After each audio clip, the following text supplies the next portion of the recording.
Mesdames et messieurs, bonsoir et bienvenue à ce journal sur les antennes de Numérica Télévision. Au sommaire, à faire 504 jours de la CENI, la MONUSCO appelle au respect de l'accord du 31 décembre. Et c'est ce 18 octobre 2017 que l'accord de la Cité de l'Union africaine a totalisé un an jour pour jour. Suspension du mouvement de grève à l'Université pédagogique nationale ce mercredi, les professeurs ont décidé de reprendre le travail après la signature d'un protocole d'accord avec le gouvernement. D'ici 2030, 1,2 milliard de femmes seront âgées de 50 ans, projection de l'OMS. C'est en marge de la journée mondiale de la ménopause célébrée ce 18 octobre. Enjeu, sensibiliser le public sur les questions de la santé à la ménopause et pour en faire la promotion. Merci de continuer à nous faire confiance et vous avez raison. Ouvrons ce journal avec cette nouvelle. Le convoi du commandant du secteur opérationnel des opérations Sokola 1, le général Marcel Mbangou, a été attaqué par des présumés rebelles ougandais des ADF ce mercredi sur la route Mbaou-Kamango au point kilométrique 16 dans le territoire de Béni. Bilan, un militaire tué et quelques blessés. L'une des jeeps de l'escorte a été détruite. D'après le capitaine Makanzukai, porte-parole des opérations Sokola 1 Nord, qui a livré cette information à Radio Okapi, le général Marcel Mbangou se rendait au front pour vérifier les dispositifs placés pour sécuriser cette route lorsque son convoi est tombé dans une embuscade. Il affirme que le général Mbangou est sorti indemne de cette embuscade après des échanges de tirs d'environ 30 minutes avec les assaillants. Le capitaine Mak Anzukai déconseille la population de fréquenter pour l'instant la route Mbao-Kamango, signalant que l'armée est en train de ratisser le secteur pour ramener la paix. D'après lui, l'attaque du convoi du général Mbangou n'a fait qu'aiguiser le patriotisme et la détermination de l'armée à en découdre avec l'ennemi. Je vous le disais, la position de la mission onusienne face à l'affaire 504 jours de Corneille Nangaa pour l'organisation des élections, la résurgence de la violence à Béni et l'élection de la République démocratique du Congo au Conseil des droits de l'homme de l'ONU, c'est l'essentiel du face-à-face MONUSCO Presse ce mercredi. Compte rendu, Amen Dimwani et Théodore Chitolé. Dimanche 8 octobre dernier, à Béni, il y a eu encore tuerie. 626 personnes qu'on a dû inhumer avec l'aide de la MONUSCO. Alors question, pourquoi Béni encore à la sellette alors qu'on peut y placer un système sérieux de défense? Les ADF, à un moment donné, ont commencé à faire profil bas et ils ne sont pas visibles, et vous ne les voyez pas, et subitement, c'est comme dirait quelqu'un, comme une braise, qui, à un moment donné, reçoit d'énergie et rebondit. On n'est pas contre une armée, on n'est pas contre une entité statique, c'est une menace asymétrique. On continue notre traque à l'encontre de ce groupe armé. Au moment où on parle maintenant, des opérations sont conduites conjointement avec les FARDC le long des territoires de Mamandiouma et Somaléry. Le processus électoral au cœur de préoccupation, la question sur les 500 jours évoqués par les présidents de la CENI ne pouvait pas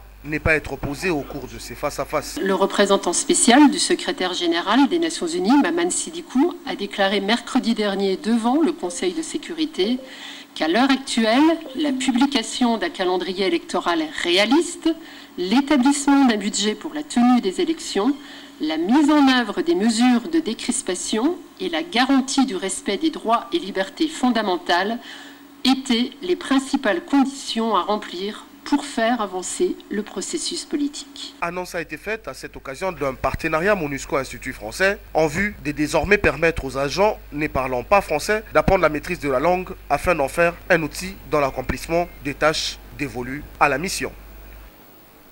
18 octobre 2016, 18 octobre 2017, cela fait exactement une année qu'était signé l'accord de la Cité de l'Union africaine, facilité par l'ancien Premier ministre togolais Edem Kodjo, désigné par l'Union africaine. Cet accord avait pour but de trouver les voies et moyens d'organiser une transition dans la mesure où les élections prévues par la Constitution avant décembre 2016 s'avéraient impossibles. Des sources proches du Premier ministre honoraire annoncent pour bientôt la tenue d'une conférence afin de rappeler les acquis du pacte de la Cité de l'Union africaine. Autre chose, réduction de juges de la Cour constitutionnelle. Tambwe Mwamba, très engagé, le ministre de la Justice a déposé à nouveau le projet de loi portant modification de la loi organique du 15 octobre 2013 portant sur l'organisation et fonctionnement de la Cour constitutionnelle. Il a été distribué aux députés. Le gouvernement tient absolument à la réduction du nombre des juges de la Cour constitutionnelle, soit de 9 à 5 juges. Pour les députés de l'opposition, ces textes visent simplement à écarter certains juges. Ils redoutent également l'organisation du référendum avec les quitus de la Cour constitutionnelle. Poursuivons ce journal avec la santé. Le monde a célébré aujourd'hui la journée internationale de la ménopause. L'enjeu consiste à sensibiliser le public sur les questions de santé à la ménopause et pour en faire la promotion. L'Organisation mondiale de la santé estime qu'en 2030, 1,2 milliard de femmes seront âgées de 50 ans ou plus et qu'un nombre croissant de ces femmes peut s'attendre à vivre plusieurs décennies après la ménopause. À cette occasion, nos reporters ont rencontré quelques opinions pour évoquer le sujet. Détails avec Ange Makadi et Alain Zongola. La cessation des menstruations chez la femme, appelée ménopause, un véritable sujet tabou. Difficile de trouver mère et fille, ou même des filles entre elles, discuter sur la matière. La ménopause pourtant finit par arriver naturellement, même si nul ne sait avec précision à quel âge. Constat. Ça peut commencer à l'âge de 35 ans pour certains, et pour les autres à l'âge de 40 ans plutôt. Mais ça dépend de l'organisme. D'après moi, je pense que ça commence à partir de 40 à 45 ans. Bon, moi, à ce que je sache, je sais que c'est à partir de 45 ans. Actuellement, ça cause problème de préciser l'âge. Parce qu'il y a des fois, on peut trouver une femme de 40 ans qui peut concevoir. Normalement, la femme doit être atteinte de la ménopause à l'âge de 50 ans. Bien qu'elle soit naturelle, la ménopause peut aussi arriver de manière précoce. Les femmes ne fonctionnent pas tous de la même manière, vous voyez. Donc il y a une femme qui peut arrêter à mettre au monde avant. Et il y a une autre femme qui peut aussi continuer jusqu'à aller à un âge comme ça. Ce n'est pas parce que les gens disent que vous n'avez pas d'enfant ou soit vous n'avez pas le mariage avant l'âge qu'on suppose. Donc vous êtes obligé d'avoir un enfant. Non, ce n'est pas important parce qu'il y a des femmes qui se marient à 30 ans, 35 ans et ils ont quand même d'enfants.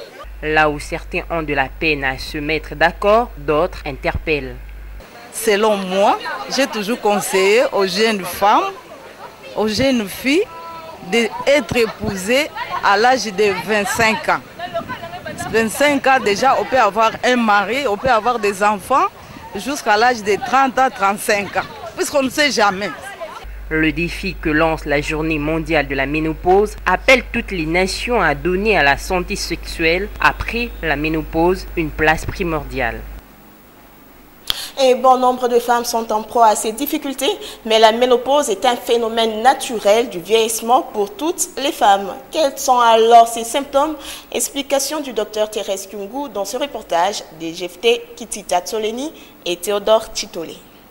Vous ne le saviez peut-être pas, mais à moins de 40 ans, une femme peut aussi connaître la ménopause. Malgré qu'elle soit avant tout un cycle naturel dans la vie d'une femme, la ménopause peut être précipitée par certains facteurs. En fait, la ménopause, c'est une période de la vie d'une femme où elle n'a plus ses règles. En moyenne autour de la cinquantaine, mais à partir des 40 ans, on peut déjà tomber en ménopause. Mais quand ça survient avant 40 ans, on parle d'une ménopause précoce. Bon, il y a des cas où on n'a pas d'explication, mais il y a des cas où ça peut être précipité par l'exposition aux rayons X. Peuvent précipiter quelqu'un à ménopause précocement. ou alors une intervention sur les ovaires. Mais que se passe-t-il donc pendant la ménopause? Chez certaines femmes, cette ménopause peut survenir accompagnée de certains signes cliniques, par exemple les bouffées de chaleur. Brusquement, vous avez très chaud alors que les autres n'ont pas chaud, ça vient brusquement. Ce sont des signes qu'on appelle neurovégétatifs. Et parfois, ils s'accompagnent des nervosités. Et en ce moment-là, elle peut approcher un médecin qui peut faire le diagnostic. La vie de la femme est gérée par deux hormones, les estrogènes et la progestérone. Quand ces hormones sont très bas, on confirme que la femme est réellement entrée en ménopause. Mais attention, les hommes sont dans une certaine mesure touchés par ce phénomène. En fait, les hommes peuvent souffrir de ce qu'on appelle l'andropause, qui est pratiquement l'équivalent de la ménopause. C'est vrai que la ménopause, on en parle plus parce que c'est le phénomène qui a été connu avant. Mais de plus en plus, on parle de l'andropause, mais qui survient beaucoup plus tardivement que la ménopause chez la femme. Autre journée, c'est celle commémorée hier, la journée mondiale de refus de la misère. À marge de cette célébration, nos reporters se sont rendus dans le bidonville de Limete. Là-bas, il y a une promiscuité ambiante. Des familles entières vivent dans un environnement insalubre. Myrthe Ekouba et Eric Ndongala. Le Grand Monde, un gros bidonville sur le flanc de la zone industrielle de Limete. Ici se côtoient au quotidien une promiscuité sans nom, des logements de fortune, le tout dans un environnement plus qu'insalubre. Le milieu où vivent des centaines de familles sert également de décharge sauvage. Paradoxalement, l'arrivée d'un camion chargé de détritus est une aubaine. Les immondices sont aussitôt récupérés, ils serviront à la construction des diguettes pour contenir les eaux en cas d'inondation. L'école qui accueille une centaine d'enfants porte un nom pour le moins incongru dans ce milieu. La voyelle A, la voyelle A, la voyelle O, la voyelle O, O, la voyelle I, la voyelle I. Certains élèves de la Cruche d'Or utilisent souvent la pirogue pour se rendre à l'école pendant la période de pluie. Parce que les enfants n'étudient pas. Si nous travaillons dans ces conditions, parce que nous avons souci des élèves, nous avons souci des enfants. Il y a la majorité des enfants ici qui n'étudient pas. Alors ils n'ont pas de moyens pour aller dans de grandes écoles, dans des écoles qui ont de beaux bâtiments. Mais nous avons fait ce qu'on peut faire pour que ces enfants aussi de notre coin soient un peu scolarisés. Comme un dit-on dit, ouvrir une école, c'est fermer une prison. C'est pour cela que nous travaillons, que ce soit dans des conditions salubres, mais on est là pour aider les enfants de notre quartier. Ici, nous étudions bien, nous avons une bonne formation. Je suis là depuis la première année primaire, mais si on nous aide, on pourra devenir une grande école. Mais voyez dans quelles conditions nous étudions, nous respirons la saleté. À chaque fois que ces camions viennent, nous ne pouvons pas bien étudier. On a des odeurs incroyables et même des nausées. Je dirais aux autorités de nous soutenir. Vous voyez dans quelles conditions nous étudions. Quand il pleut, l'école est inondée. Parfois, on se déplace pour aller étudier à la rue. Et aidez-nous vraiment, aidez-nous. Le Grand Monde, comme son pendant de Pacadjouma, situé à proximité, offre à la vue le visage de la grande misère, celle que les dirigeants préfèrent ne pas voir en attendant qu'ils se rendent sur les lieux pour de fausses promesses électorales. Suspension du mouvement de grève à l'Université pédagogique nationale, c'est mercredi. Les professeurs ont décidé de reprendre le travail. C'est 19 octobre. L'option a été levée à l'issue de l'Assemblée générale des restitutions des négociations avec le gouvernement. Reportage. Finalement, on s'est trouvé devant une impasse. Un compromis a été trouvé entre le gouvernement et le banc syndical des professeurs de l'UPN. Après d'intenses négociations, l'association des professeurs de l'UPN a décidé de mettre un terme à leur mouvement de grève. Décision prise à l'issue d'une assemblée générale des restitutions. Les avis des professeurs sur la signature de cet accord étaient divergents, mais les vins tirés, il faut le boire. Ces négociations ont abouti à un accord qui a été signé. En tenant compte de tous les éléments présentés dans cet accord qui tiennent compte de nos différentes revendications, eh bien, notre Assemblée générale vient d'adopter cet accord. C'est-à-dire que, comme le souligne cet accord au point 5, la grève est suspendue. Elle est suspendue, mais l'Assemblée générale promet d'être vigilante. Elle doit suivre l'application de cet accord. Pour éviter toute confusion, le professeur reprend le travail avec la deuxième session. La rentrée académique interviendra plus tard, après les examens. La reprise de la session, on commence par ça et ça doit arranger normalement les étudiants qui se sont plaints, qui pleuraient, qui ont eu même des balles à cause du fait que la session n'était pas arrivée. Bon, je crois qu'on va commencer par la session. Et la mi-session, et puis pas la mi-session mais la deuxième session, et après l'année académique va s'ouvrir après. Les réclamations des professeurs de l'UPN portaient sur l'indexation du salaire au taux budgétaire et le droit perçu de l'indemnité des véhicules.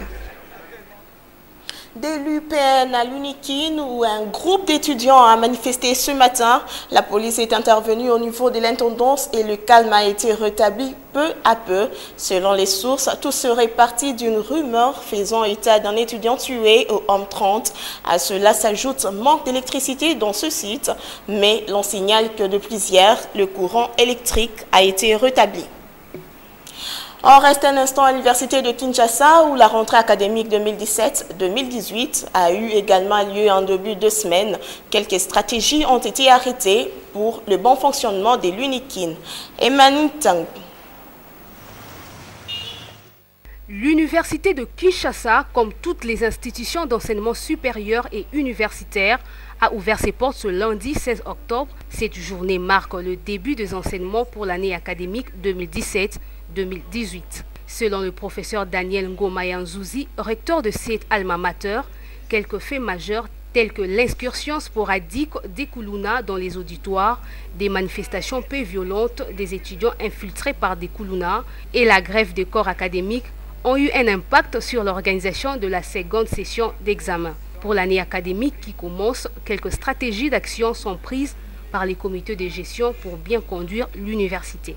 Qui me revient de rappeler à tous les doyens des facultés, comme ce fut le cas au début de l'année académique 2016-2017, qu'il essaient d'organiser dans leurs facultés respectives une réunion extraordinaire du bureau facultaire pour une lecture de la nouvelle instruction académique 019. C'était une allocution qui a ramassé tous les points pertinents qui concernent le fonctionnement de l'université, y compris le fonctionnement du plateau des résidents. L'université de Kinshasa doit faire un effort pour revenir sur les traces de ses fondateurs qui voudraient faire de cette institution une véritable institution éducative pour la formation de la jeunesse. Et les sciences exactes n'attirent pas de foule dans les facultés de nos universités, qu'à cela ne tienne. 450 candidats ingénieurs viennent de passer l'épreuve d'admission en préparatoire de la faculté polytechnique de l'université de Kinshasa. On compte 5% des filles, une hausse significative par rapport aux années antérieures. Gloria Nseya et Emmanuel Tango. D'entrée de jeu, des épreuves de dictée française suivies de quelques opérations de mathématiques, ça va de soi pour de futurs ingénieurs. Séance précédée naturellement de formalités administratives frastiques. La présence de filles est particulièrement remarquée. Aujourd'hui, nous avons reçu 437 candidats, mais il y en a encore qui s'enregistrent. Nous avons remarqué qu'il y a quand même des filles courageuses qui osent quand même faire cette option qu'on considérait jadis comme option des hommes, mais je pense et j'affirme que en tant que femme, en tant qu'homme, tous les deux sexes, on est capable de pouvoir faire cette option. Naturellement, le test était abordable pour certains candidats, comme pour se donner du baume au cœur. J'étais venu à la faculté polytechnique, j'étais là pour faire le test et je l'ai fait et j'ai vu que c'était passable et je pense que je serai optimiste. Nous sommes ici à la faculté polytechnique où je viens de passer le test d'admission. Pour la suite, je suis plutôt optimiste. Nous attendons les résultats et nous croyons que tout va bien se passer. La faculté reste formelle, il n'y aura ni complaisance, encore moins de faveurs accordées sur base de recommandations. les corrections se feront en anonyme. Il ne faut pas penser qu'il y aura quelques favoritismes ou que ce soit, parce que nous tenons à former des candidats qui ont un certain niveau. Nous tenons à avoir de bons ingénieurs par la suite. Et n'est bon ingénieur que celui qui en a les aptitudes, les compétences et l'éthique qui vient avec. Au-delà de nos frontières, l'incertitude règne au Kenya avant l'élection présidentielle prévue le 26 octobre. Dernier rebondissement en date, la démission d'une responsable de la commission électorale, c'est mercredi.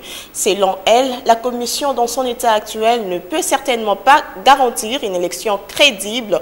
Dans la foulée, le président de l'organe a émis des sérieux doutes sur la tenue du scrutin le 26 octobre prochain. C'était devant la presse à Nairobi. C'est officiel, la dépouille du pasteur Joseph Olongi ne va pas arriver ce 19 octobre à Kinshasa comme annoncé. L'information livrée par le ministère chrétien du combat spirituel. Tout va se passer en Afrique du Sud et dans la capitale congolaise. Un recueillement sera organisé au siège de cette communauté à Limete du 20 au 21 de ce mois. La cérémonie sera en direct sur CVV, mais le suspense demeure sur les lieux d'inhumation de Papa Olongi. Fin de cette édition d'information. Merci à tous de l'avoir suivi et bonne suite de programmes sur nos antennes.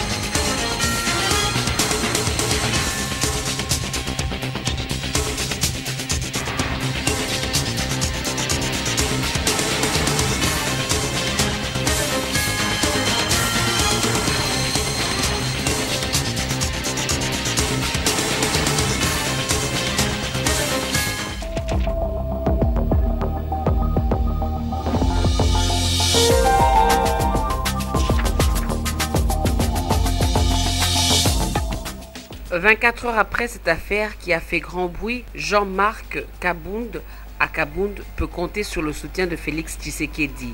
En effet, explique l'expression dans un communiqué publié mardi, les secrétaires généraux adjoints de l'Union pour la démocratie et le progrès social ont apporté leur soutien au secrétaire général en désavouant la commission de discipline suspendant Jean-Marc Kabound de ses fonctions de secrétaire général de l'UDPS. Processus électoral. Dans son édito, Congo Nouveau ne s'explique pas comment Corneille Nangaa avait éclairé la lanterne des politiques sur l'échéance possible en décembre 2017 de la tenue des élections au centre interdiocésain puisse aujourd'hui renvoyer inéluctablement les joutes en 2019. Comment, enfin, Nangaa peut-il être tout heureux d'annoncer à tout un peuple que l'échéance arrêtée dans l'accord de la Saint-Sylvestre n'était que politique et qu'il faudrait compter 504 jours après la fin des opérations d'enrôlement? Malgré toutes ces questions, Corneille Nangaa maintient son délai de 504 jours pour organiser les bonnes élections. Selon le courrier de Kinshasa, le patron de l'organe chargé d'organiser les élections en RDC a indiqué aux membres de la tripartite qu'il est difficile de les contourner, a-t-il averti, avant d'indiquer qu'il reste ouvert à toute autre contre-proposition qui irait dans le sens d'assouplir la dynamique électorale. Puisque les élections n'auront pas lieu conformément à l'accord de la Saint-Sylvestre et celui du 18 octobre, l'unique thérapeutique de choc que propose Sami Bandibanga, ancien Premier ministre cité par la Prospérité, consiste pour l'opposition, face à toutes les manœuvres de la CENI, à se faire un bloc dur. D'où il en appelle à l'unité d'action pour organiser la résistance lorsque celle-ci s'avère nécessaire. Géopolis Hebdo revient sur les élections de la RDC au Conseil des droits de l'homme des Nations Unies.